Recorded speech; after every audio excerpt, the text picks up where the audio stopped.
Kieran Culkin,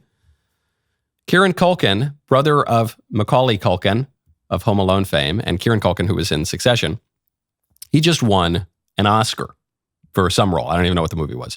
And he gave one of the great Oscar speeches, maybe of all time. It was kind of, well, he's a millennial, so it was still kind of like weak and a little bit, it's not, he ain't Gary Cooper, but the content of his speech was extremely right-wing and based.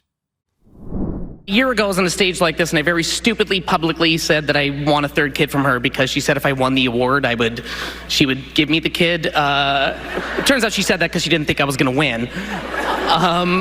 But and people came up to her and were like, really annoying her. I think it got to her. But anyway, after the show, we're walking through a parking lot. She's holding the Emmy. We're trying to find our car. Emily, you were there, so you're a witness. And she goes, "Oh, God, I did say that.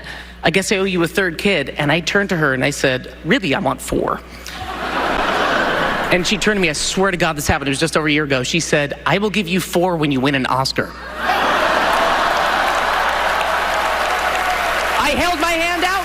She shook it. And I have not brought it up once until just now. You remember that, honey? You do? Okay.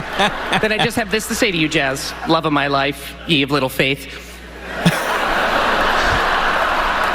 No pressure. I love you. I'm really sorry I did this again. And let's get cracking on those kids. What do you say? Yeah, let's go, baby. Oh, I love it so much. That is great, man. That is, whew.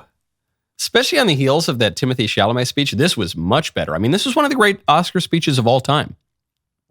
Comes up there, successful, he's doing his thing, he's, at the top of his field, he's got this beautiful wife, he's in Tinseltown with all these decadent libs, and what does he say? The chief thing that he wants is another kid with his wife. He wants 2 more kids. I don't know if they ever ended up having the third, but that's what he wants. And that's what he should want. And that is what it is natural to want. That is what it is good to want. And when you're really rich and you're really famous and you're really successful, sometimes you get distracted by all of these other ephemeral goods. And I told my wife, when I get an Oscar, I want to buy a Patek Philippe watch, or I want to buy a Ferrari, or I want to go to the Caribbean, or no. Because those goods, I mean, they're good in a certain way, but they fade. They're not really serving your end in anywhere close to the same way as having a kid. That's really, really good. With his wife. Oh, man. You know what it is? I'll just leave the story on this. It's a vibe shift, is what it is. Right now, text Knowles, Knowles, to 989898. Smart investors prepare ahead of time. Just like keeping a life jacket handy before setting sail. That is why many people are adding gold to their portfolios, leading to record gold prices in early 2025. There is still a great opportunity for you to diversify and strengthen your financial future. When it comes to diversifying into physical gold, I trust Birch Gold. They are my absolute favorite. We've been with Birch Gold for a very, very long time. Their specialty, helping you convert your existing IRA or 401k into a tax-sheltered IRA backed by physical gold without any out-of-pocket costs. 1 5-star review says it perfectly. Knowledgeable, helpful, no pressure. That is exactly why I have stood behind Birch Gold for years. They deliver exactly what they promise. Get your free info kit on gold by texting the word Knowles, Knowles, to the number 989898. There's no obligation, just useful information.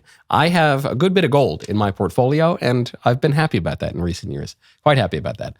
With an A+ rating from the Better Business Bureau, countless 5-star reviews, text Knowles to 989898.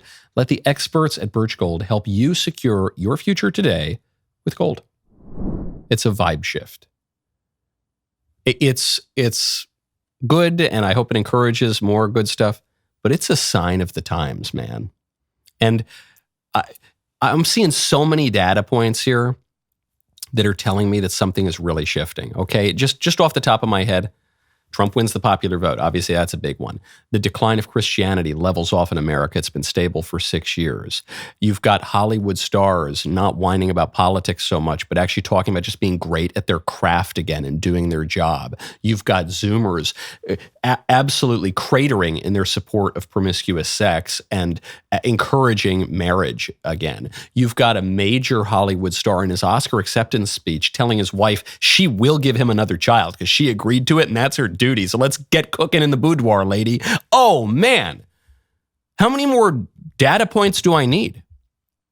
You've got a shift in voter identification, a major shift to the right among virtually every demographic. Black guys, Hispanics, women, young people. It's a vibe shift. That's what it is. We are living through the most notable vibe shift of my lifetime. And I know vibe is like new agey, weird, hippie language, but that's all right. It's all right. We're reappropriating it. We're taking it. It's ours now. Now we're going to get rid of that word and we're just going to be, I don't know, man.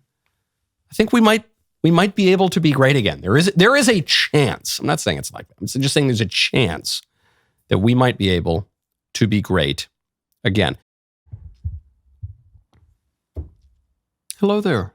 Good to see you. I'm glad you could make it over this way to our channel. If you want to do this again, maybe encounter one another more frequently, you should ring the bell and subscribe, and then we can do that whenever we like. See you next time.